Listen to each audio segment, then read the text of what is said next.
믿음을 향한 여정 시리즈 14번째 시간 갈등이 일어날 때라는 말씀의 제목으로 하나님의 말씀 전하겠습니다. 갈등이 일어날 때. 우리가 삶을 살다 보면 수많은 인간관계 속에서 수많은 상황과 환경 속에서 갈등을 경험하게 됩니다. 예기치 않은 갈등이 일어날 때가 굉장히 많죠.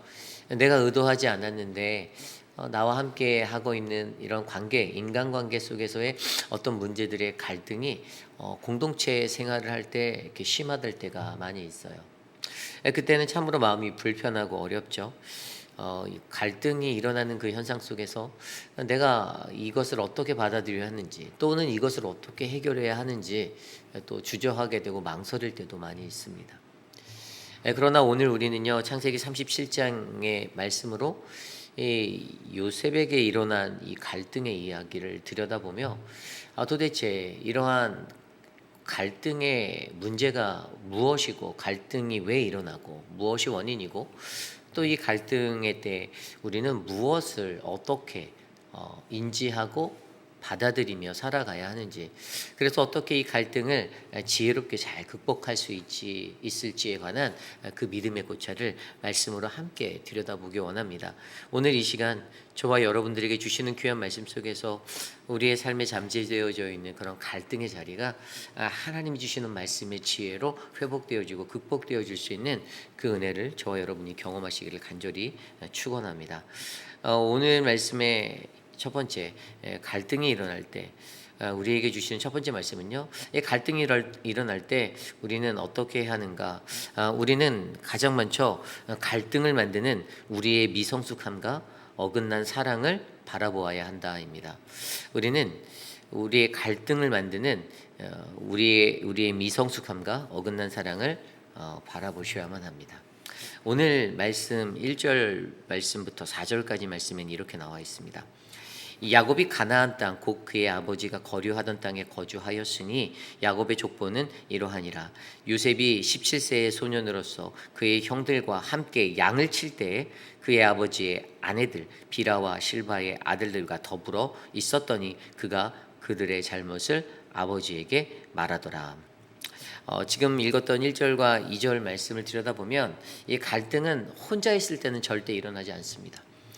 갈등은 언제 일어났는가? 그가 함께 하고 있었던 요셉의 나이 17세 소년으로서 그의 형들이 함께 양을 칠 때, 그의 아버지의 아내들 비라와 실바의 아들들과 더불어 함께 무언가 일할 때 항상 갈등은 발생합니다.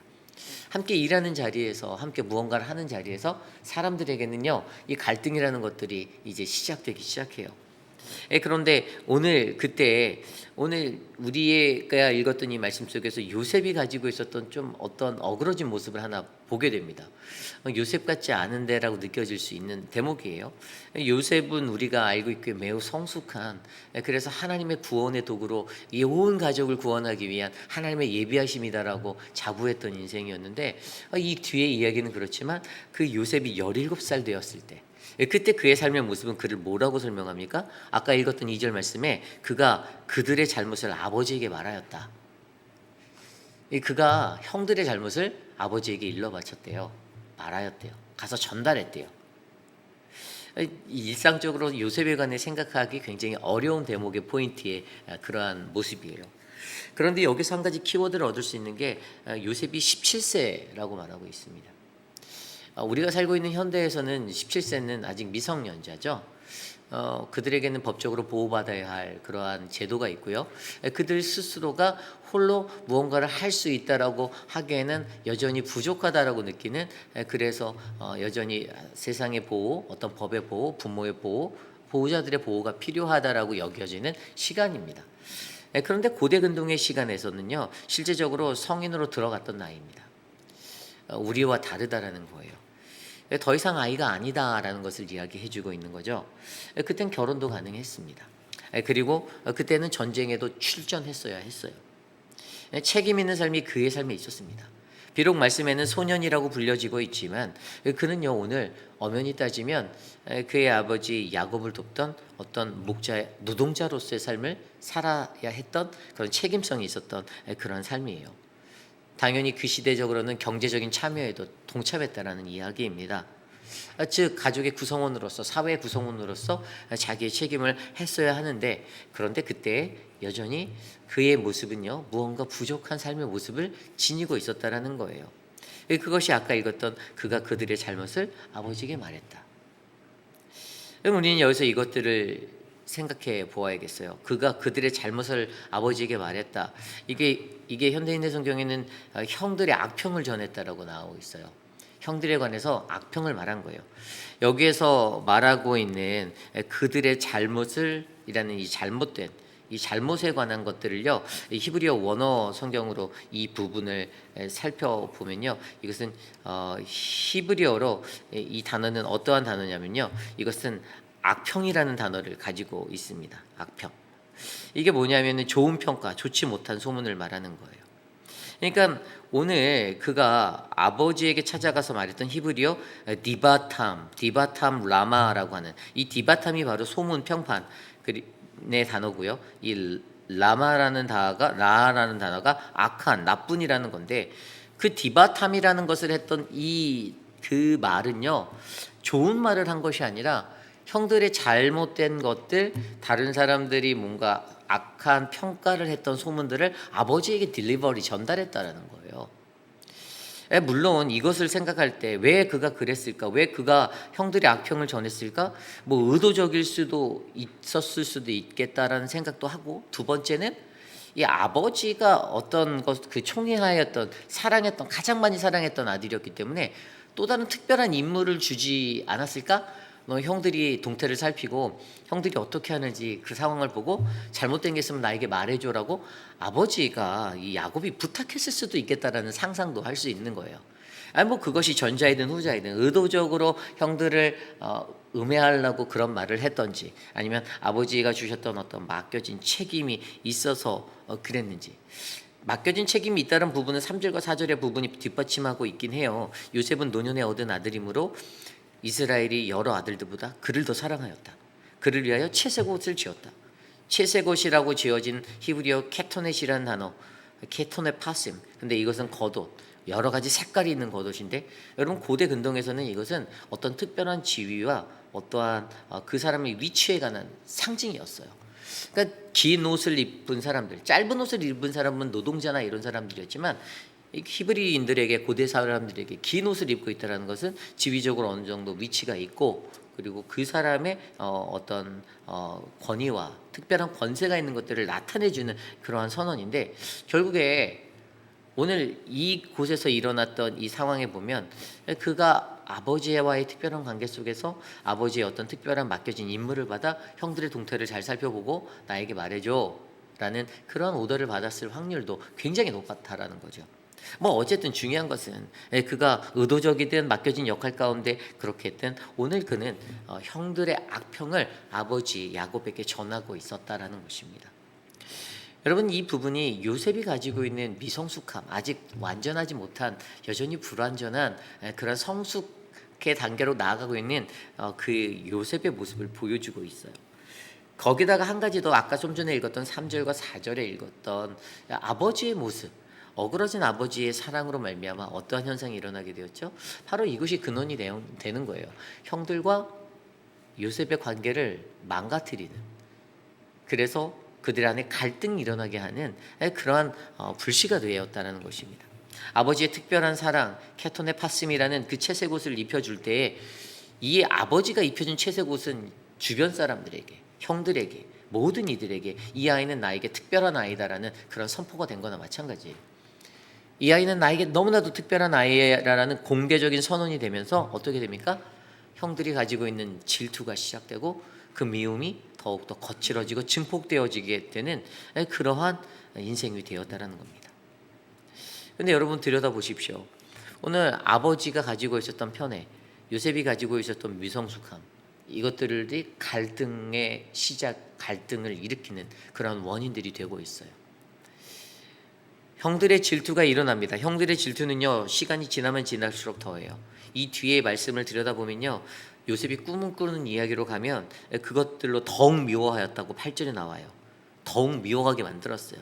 질투가 일어나게 됐는데 동생이 더 미운 거예요. 그리고 11절에 보면 형들이 이제 시기하게 되는 거예요. 형들이 시기하되, 형들의 마음에, 같아하는 형제들의 마음에 정말로 더 큰 시기와 질투를 일으키며 이 불씨, 갈등의 불씨를 더욱더 강력하게 키워가고 있다는 것입니다. 결국에 여러분, 우리가 생각해 보아야 하는 것은 무엇입니까? 우리가 살아가는 우리의 일상 속에서도 우리가 갈등을 마주할 때, 우리 안에 갈등이 일어날 때 거기에는 분명히 그 갈등의 원인이 있을 거예요. 자세히 들여다보면 이 갈등이 인간관계에서 일어나는 갈등의 원인이 있을 겁니다. 물론 요셉이 했던 미성숙의 모습도 있을 수도 있고요.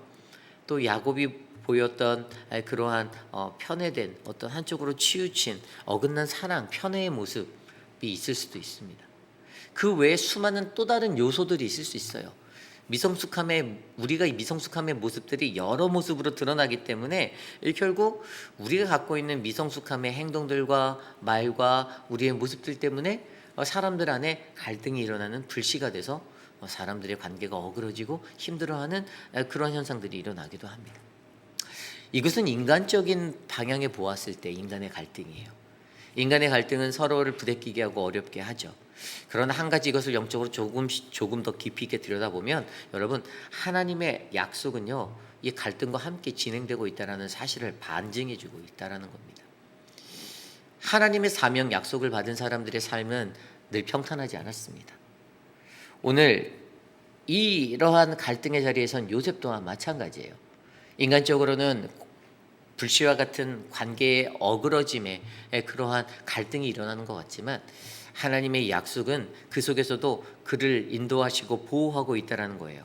하나님께서 그에게 주셨던 그 언약의 약속, 그를 통해 이루실 그 언약의 약속을 야곱을 통해서 그리고 요셉을 통해서 이어갈 그 언약의 약속을 이러한 갈등의 상황, 미움, 다툼, 경쟁, 분열, 시기, 질투, 그 수많은 것들을 통해서 그 속에서 하나님은 그 약속의 자리로 그를 이끌어 가신다라는 것입니다.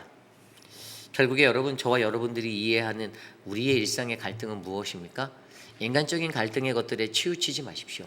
그러나 그 인간적인 갈등 속에서 우리는 여전히 연약하고 미성숙한 나의 삶을 조명해보고 또 내가 가지고 있는 어긋난 사랑의 자리를 다시 한번 되짚어보며 하나님의 인도하심과 이 갈등 속에서 하나님이 나를 어디로 어떻게 인도하실지를 기대하며 우리의 발걸음을 내어놓는 아름다운 그 은혜의 삶이 저와 여러분들에게 펼쳐주시기를 간절히 축복합니다. 여러분, 갈등 가운데 두려워하지 마시기를 부탁드립니다.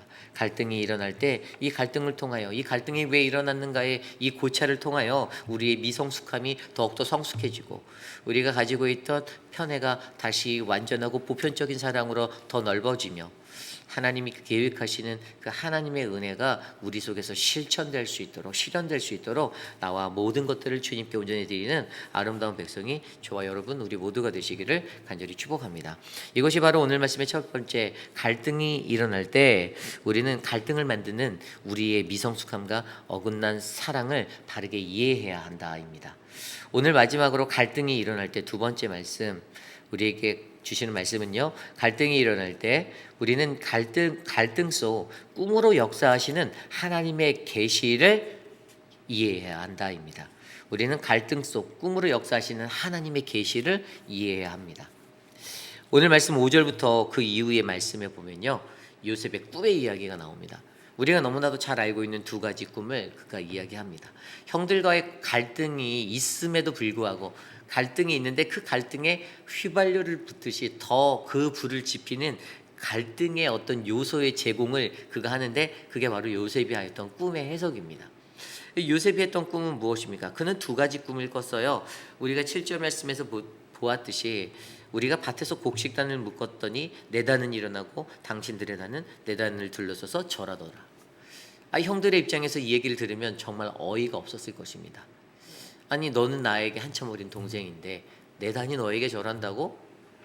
넌 뭐니? 라고 생각했을 거예요. 그래서 형들의 마음 가운데 형들은 이렇게 생각하죠. 너가 우리의 왕이 되겠다라는 거야? 너가 우리들의 상전이 되겠다라는 거야? 이런 어처구니 없는, 이렇게 생각하게 되는 거죠. 8절에 이렇게 그래서 말하잖아요. 그의 형들이 그에게 이르되 내가 참으로 우리의 왕이 되겠느냐? 참으로 우리를 다스리게 되겠느냐? 그로 말미암아, 그의 꿈으로 말미암아 그를 더욱 미워하였더라. 두 번째 꿈은 무엇입니까? 9절 이후에 나와 있는 요셉이 다시 꿈을 꾼 것은요, 하늘에 있는 해와 달과 열한 별이 내게 절한다라는 거예요. 그런데 이것은 형제들만의 이야기가 아니에요. 아버지와 어머니까지 포함한 모든 이야기였어요. 그랬더니 그리고 그가 이 꿈을요 아버지와 형들에게 말했대요. 10절에 보면 그랬더니 아버지가 야곱이 그를 꾸짖었다고 합니다. 그러면서 그가 이런 꾸짖음을 하는데 이러한 꿈에서 그가 또 질문을 내요. 10절에 뭐라고 하냐면 근데 내가 꾼 꿈은 뭐니? 이렇게 또 물어봅니다. 그래서 나와 내 어머니와 내 형들이 참으로 너에게 엎드려 절하겠느냐? 라고 말하고 있어요. 근데 여러분 우리가 여기에서 이 요셉의 모습을 보면 요셉이 참 순수했던 것 같긴 해요. 좀 아무 생각이 없는 건 아닌데 너무 순수했던 것 같아요. 자기가 꿈을 꾼 거를 그냥 서스름 없이 형제들에게 얘기한 거일 수도 있어요. 악한 의도를 가지고 내가 형들을 내 발의 형들로 된다라는 것을 인지시켜야지라는 악한 의도가 있어서 이 꿈을 풀어주는 것 같진 전혀 않습니다. 순수한 마음으로 자기에게 사랑받는 아버지에게까지 이 이야기를 하는 거 보면 여전히 그는 17살의 소년이었긴 하지만 여전히 아이와 같은 동심의 마음이 그에겐 있었던 것 같아요. 그런데 그가 그것을 가지고 나아갈 때 우리가 한 가지 중요한 사이트를 발견하는데 그게 바로 아버지 야곱의 행동이에요. 아까 아버지 야곱이 두 번째 꿈에서 내가 꾼 꿈이 무엇이냐고 물어보잖아요. 이게 뭐죠? 요셉이 꾼 꿈에 대해서 관심하고 있다라는 거예요. 겉으로는 책망했어요. 화를 냈어요. 꾸짖었어요. 그런데 아버지는 궁금했어요. 도대체 그가 꾼 꿈이 무엇일까?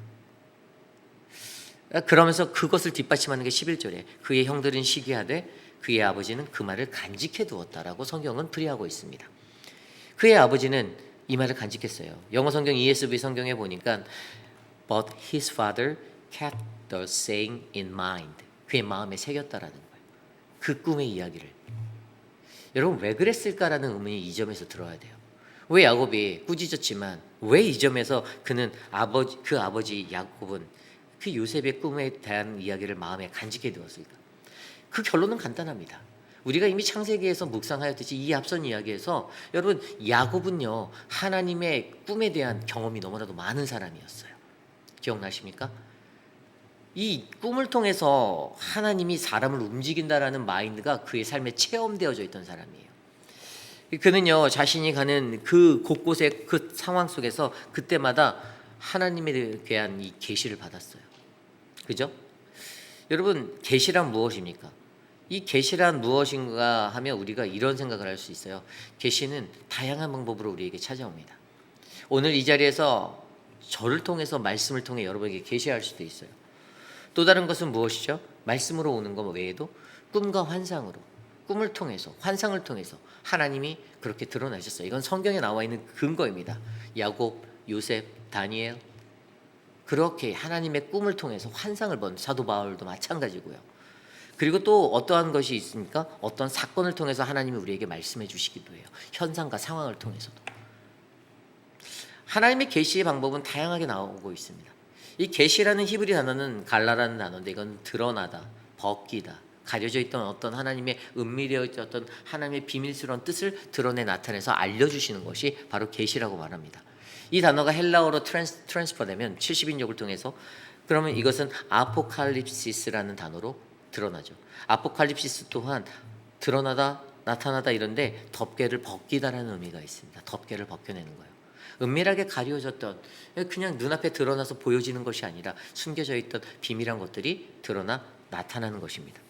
이것은 단순히 우리가 모르는 불확실한 미래를 나타내는 그런 상황적인 계시가 아닙니다. 이것은 하나님은 하나님의 계시를 통해 무엇을 나타내는가? 계시의 핵심은 단 한 가지예요. 내가 누구인지, 그리고 우리는 누구인지, 그리고 우리는 무엇을 붙들고 무엇을 붙잡고 나가야 하는지를 하나님 계시를 통해서 우리에게 말씀해 주시는 거예요. 가장 중요한 건 나는 너희의 하나님이다라는 거죠. 그 나는 너희의 하나님이다라는 것이 야곱에게는 삶에 어떻게 전달됐습니까? 야곱에게 우리가 잘 알고 있듯이 이 베델에서의 꿈 창세기 28장의 말씀을 통해서 야곱의 사닥다리의 예를 통해서 하늘에서 말씀하시는 하나님, 그리고 그때 내가 너에게 땅을 주겠다, 너에게 자손을 번성케 하겠다, 모든 민족으로 너를 복을 받게 하겠다, 가장 강력한 거 그 모든 것에 내가 너와 함께 하겠다라는 하나님의 함께 하심, 언약의 대물림, 언약의 계승, 아브라함과 이삭의 하나님이었던 그가 야곱에게 말씀하셨던 그 동일한 축복을 그에게 재확인시켜 주시며, 그러나 걱정하지 마, 내가 너와 함께 하여 줄게라는 하나님의 함께 하심을 깨달아 알게 했다라는 것입니다.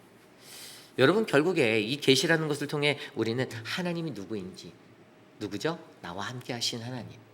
어떠한 환경과 상황 속에서도 그 일을 이루시기 위해 나와 함께 하시는 하나님이심을 그는 깨달았던 거예요. 경험했던 거예요. 그것뿐이었습니까? 그가 그 베델에서 그 꿈을 깨고 났을 때 뭐라고 말했냐면, 여호와께서 과연 여기 계시거늘 내가 알지 못하였도다라고 고백했던 것처럼 함께 하시는 하나님에 대한 그 임팩트가 우리의 삶에 필요하다는 거예요. 여기뿐이 아니었습니다. 창세기 31장 35장에 넘어가면 라반의 집에서 꿈을 꿀 때 양떼의 환상을 통해서도 말씀하셨고, 이제 고향으로 돌아가야 해라는 그 말씀을 들을 때 그 계시를 통해서 그는 하나님의 음성을 들었습니다. 그러나 완벽하게 그것들을 실현하지 못했죠. 그러나 35장에서 베들로 올라가라 라고 말하며 여전히 하나님은 그 땅을 떠나고 너희의 발걸음을 옮겨서 너가 떠나야 하는 수많은 것들에 관해서도 다 이야기해 주었습니다. 그래요. 바로 이런 거예요. 나와 함께 계시는 하나님이 계신데 우리가 그것들을 이해하지 못하고 그것들을 우리가 온전히 믿지 못할 때, 하나님은 야곱에게 꿈의 계시를 통하여 하나님은 그가 너희와 함께 하시는 하나님이라는 그 정체성을 바르게 나타내 주셨다는 거예요. 그래서 야곱은 알았어요. 하나님의 꿈은 사람을 움직이는 꿈이다. 하나님의 꿈은 그래서 무서운 것이다라고 그는 느꼈고 그것을 알았어요. 그래서 오늘 그의 아들에게 내가 꾼 꿈이 뭐니? 겉으로는 혼을 내지만 꾸짖었지만 근데 관심했던 거예요. 내가 꾼 꿈은 뭐였지? 여러분, 이것이 바로 야곱에게 주어졌던, 야곱의 삶 가운데 주어졌던 그 예사롭지 않았던 요셉의 꿈의 직감이었습니다. 여러분, 저와 여러분 우리들도 우리들의 갈등의 시간 속에서 우리의 삶 가운데 꿈으로 역사하시는 하나님의 계시가 있음을 우리가 믿어야 합니다. 우리에게 말씀하시는 그 하나님의 계시를 우리가 들어야 해요. 그리고 그 꿈을 통해서 어떻게 해야죠? 움직여야 해요. 제가 말씀드렸잖아요. 야곱이 경험했던 것은 하나님의 꿈을 통해 사람을 움직인다. 움직여야 한다. 그리고 그 꿈을 통해서 요셉이 어떻게 됐습니까? 움직여요. 그 뒤에 12절 이후의 말씀에 보면 도단으로 가잖아요. 도단으로. 그가 움직였어요. 도단으로 가는데 이 가는 과정 속에서도 형들이 어디 있어요? 형들이 어디 있어요? 사람들에게 물어봐요. 길을 잃은 듯해요. 실제로는 그런데 길을 잃은 게 아니에요. 길을 몰라서 사람들에게 저희 형들 보셨나요? 야, 너희 형들 저쪽으로 가봐. 헤브론 골짜기에서 보내니 세겜으로 가라 해서 그리로 가다가 방황하다가 사람들에게 물어봤을 때 네가 무엇을 찾니? 제 형들을 찾는데요. 어디 있는지 가르쳐 주세요라고 16절에 물어보니 그 사람들이 그들이 여기서 떠났어. 도단으로 가. 여러분, 하나님의 인도하심이 보이는 거예요. 길을 잃은 듯하지만 결국에 하나님은 실제로 그들을 인도하시고 그의 삶을 보호하여 주시고 이끌고 계신다라는 사실을 우리에게 말씀해 주고 있는 거죠. 여러분, 저는요 오늘 이곳에서 요셉이 받았던 꿈의 계시, 야곱의 꿈에 드러나셨던 그 꿈의 계시가 이곳에 계신 저와 여러분들 우리의 삶에, 우리의 갈등의 삶의 현장에서 일어나기를 간절히 축복합니다. 그것을 통해 우리에게 일어난 갈등의 삶의 자리에서 하나님의 계시를 우리가 분명히 듣고 바르게 이해하여 어떻게 해요? 이 갈등 속에서도 이 갈등이 왜 일어났는지, 그럼에도 불구하고 하나님 나에게 무엇을 말씀하시고 하나님이 나와 함께 하시는, 나의 발걸음을 옮기시는 하나님이심을 내가 믿고 나아갈 때 우리는 하나님이 인도하시는 그 목적지에 온전하게 도착할 줄 믿습니다. 이것이 바로 오늘 말씀의 마지막, 바로 갈등이 일어날 때 우리는 갈등 속 꿈으로 역사하시는 하나님의 계시를 이해해야 한다입니다. 이제 말씀을 정리하고자 합니다. 그렇습니다. 우리 인간의 인생은요 늘 갈등의 연속입니다. 늘 평안하면 좋은데 크고 작은 수많은 갈등의 역사가 우리들의 삶을 에워쌉니다. 그 갈등 속에서 고민하고 아파하고 괴로워하는 우리들의 삶의 현실이 우리 일상에 놓일지 모르지만, 그러나 우리가 분명히 기억해야 할 것은 하나님의 언약의 약속은 갈등 속에서 역사하시고 일하고 계신다라는 사실입니다. 우리가 그것을 망각하지 말고 어떻게 해요?